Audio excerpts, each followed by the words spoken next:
Social মিডিয়ার সবথেকে viral recipe, যেটি দেখে আমিও না বানিয়ে আর থাকতে পারলাম না, তাই বানাতে চলে এলাম। আর এই রেসিপিটি বাড়িতে থাকা পাউরুটি দিয়ে সহজেই বানিয়ে ফেলতে পারো। আর এটি দারুণ একটি স্ন্যাক্সের রেসিপি, যেটা সন্ধ্যার চায়ের সাথে খেতে দুর্দান্ত লাগে। আর এই রেসিপিটি বানাতে কোনো ঝামেলাই নাই। তো আর এই স্ন্যাক্সগুলো ছোট থেকে বড় সকলেই খুব পছন্দ করে, আমারও ভীষণ প্রিয়। আমি একবার বানিয়ে দেখেছিলাম, এখন বারবার বানিয়ে খেতে ইচ্ছা করে। তো যাই হোক, চলো রেসিপিটি শুরু করা যাক। আলু নিয়ে নিয়েছি, আর একটা আলুকে 4 ভাগ করে সেদ্ধ করে নেব। আমি এখানে একটাই আলু নিয়েছি, যেহেতু একটাই খুব বেশি করব না, যেহেতু চায়ের সাথে খাবো। তো অন্য গরম গরমই এই স্ন্যাক্সগুলো ভালো লাগে, ঠান্ডা হয়ে গেলে ভালো লাগে না। তো চায়ের সাথে যেহেতু খাবো, আমার একার জন্য তো নয়, আমরা 4 জন মিলে খাবো। তো যাই হোক, আমাদের এটাতেই হয়ে যাবে, পাউরুটি থাকবে, পেঁয়াজ থাকবে, তো মোটামুটি এটাতেই হয়ে যাবে। তাই জন্য আমি একটা পরিমাণ আলু 4 ভাগ করে সেদ্ধ করে নেব, আর একটা পাউরুটি জলে ডুবিয়ে এরকম ভাবে চিপে নেব। আর একটা এর মধ্যে দেব পেঁয়াজ। আর তোমরা এখানে পেঁয়াজ কুচি, তারপর আরো অন্য কিছু থাকলে ধনেপাতা এটা ওটাও দিতে পারো, ক্যাপসিকাম, গাজর এগুলো দিতে পারো। কিন্তু আমার কাছে এগুলো যেহেতু ছিল না, তাই আমি শুধু পেঁয়াজ লঙ্কা দিয়েই আমি এই স্ন্যাক্সগুলো বানিয়েছি। তো যাই হোক, আমি শুধুমাত্র এখানে পেঁয়াজ কুচি আর কিছু কাঁচা লঙ্কা কুচি দিয়ে দিয়েছি। আর সেদ্ধ করে রাখা আলুটাও আমি গ্রেট করে নিয়ে তাতে দিয়ে দিচ্ছি।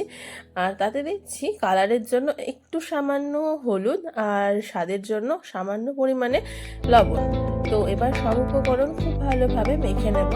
আর এইটা মাখার জন্য কোনো কিছুই লাগবে না। আলুটা যেহেতু কোনো জল নেই, আলুটা মেখেছি তো কোনো জলই ছিল না। আবার পাউরুটিটাও যে খুব নরম সেটাও না, জল থেকে তুলে নিয়েছি, অর্থাৎ জল চিপে নিয়েছি। তো এটার মধ্যে কোনো জলই নেই। এটার মধ্যে কোনো জলই নেই। তো যাই হোক, আমি ভালো করে এখন মেখে নেব। আর এটাকে রেখে দেওয়ার কোনো প্রয়োজন নেই, আমি সঙ্গে সঙ্গেই বানিয়েছি এই স্ন্যাক্সগুলো। আর এই স্ন্যাক্সের মধ্যে আমি কোনো বেকিং সোডা বা বেকিং পাউডার দিইনি, তবু কিন্তু এগুলো একদম টুবো টুবো হয়ে ফুলেছিল, আর খেতেও কিন্তু দুর্দান্ত হয়েছিল। কিছু উপকরণ মাখানো হয়ে গিয়েছে। এখন আমি হাতে একটু সর্ষের তেল লাগিয়ে নিচ্ছি, আর গোল গোল করে শেপ দিয়ে নেব। আমার কাছে সময় খুবই কম ছিল, তাই আমি গোল গোল করে বানিয়ে নিলাম। আর অন্য কোনো শেপগুলো বানাতে একটু হাতের সময় বেশি লাগতো, তো আমার কাছে যেহেতু কম সময় ছিল, তাই গোলগুলোই একটু তাড়াতাড়ি হবে, তার জন্য আমি গোল শেপ দিয়ে এগুলো বানিয়ে নিয়েছি। এগুলো গোল শেপ বলো, চ্যাপ্টা বা লম্বা, সব কিছুতেই বানানো যায়, আর সবগুলোই কিন্তু বেশ ভালো লাগে। তো যাই হোক, আমি গোল গোল করে সবগুলোই বানানো হয়ে গিয়েছে। এখন একটা কড়াইতে তেল গরম করতে দিয়ে দেব। আর এইগুলো ভাজার জন্য স্ন্যাক্সগুলো ভাজার জন্য একটু বেশি পরিমাণে তেল দেব, যাতে এগুলো ডুবে থাকবে। তো ভাজাটা বেশ ভালো হবে। তো দেখো, দেখতেও কিন্তু অনেক সুন্দর হয়েছে, আর খেতে সত্যি দুর্দান্ত লাগে। আর এভাবে আমি সবগুলোই বল দিয়ে দেব। আর সবগুলো আমি একসঙ্গে দেব না, আমি অল্প অল্প করে দুবারে ভাজবো। আমার কাছে এগুলোর পরিমাণটা অনেকটাই কম ছিল, তাই আমার দুবারে ভাজা হয়ে গিয়েছে। আর পেঁয়াজটা যদি একটু কুচি করতাম, তাহলে কিন্তু এগুলো বেশি ভালো হতো। আর দেখো, তেলের মধ্যে ছেড়ে যাচ্ছে। তো যাই হোক, ছেড়ে গেল, কোনো অসুবিধা নেই। পরে আমি এগুলো তুলে নেব, পেঁয়াজ ভাজাটা তুলে নেব। সবগুলো খুলছে না, যেগুলো গায়ে লেগে আছে সেগুলোই কিন্তু খুলে যাচ্ছে। দেখো, এরকমভাবে বলগুলো আমি উল্টে পাল্টে ভেজে নেব। আর এইরকম সন্ধ্যাবেলার টিফিন, সন্ধ্যাবেলার চায়ের সাথে এই স্ন্যাক্সগুলো কার কার পছন্দ আমাকে কমেন্টস করে জানিও। আর আমার এই ভিডিওগুলো তোমাদের পছন্দ হচ্ছে কিনা তোমরা সেটাও কমেন্টস করে জানাচ্ছ না, আমাকে কমেন্টস করে জানিও। আর তোমরা কি কি ভিডিও দেখতে চাও,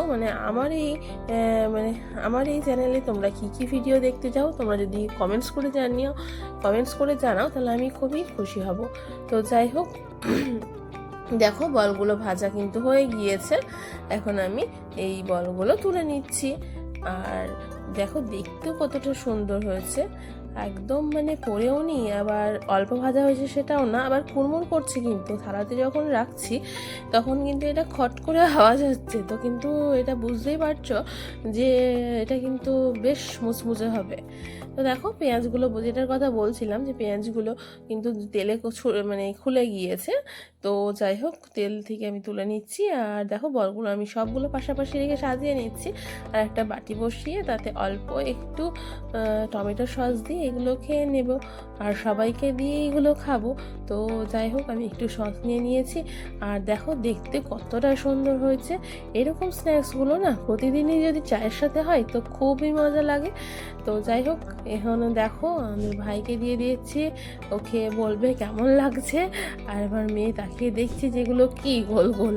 তো যাই হোক, ও দেখছে আর ও মনে করছে যেগুলো নতুন জিনিস, তো ও ভাবছে খাবো। তো যাই হোক, আমরা চা বানিয়ে নিয়েছি আর চায়ের সাথে এগুলো খেয়ে নেবো। তো রেসিপিটি কেমন লাগলো তোমরা অবশ্যই জানিও।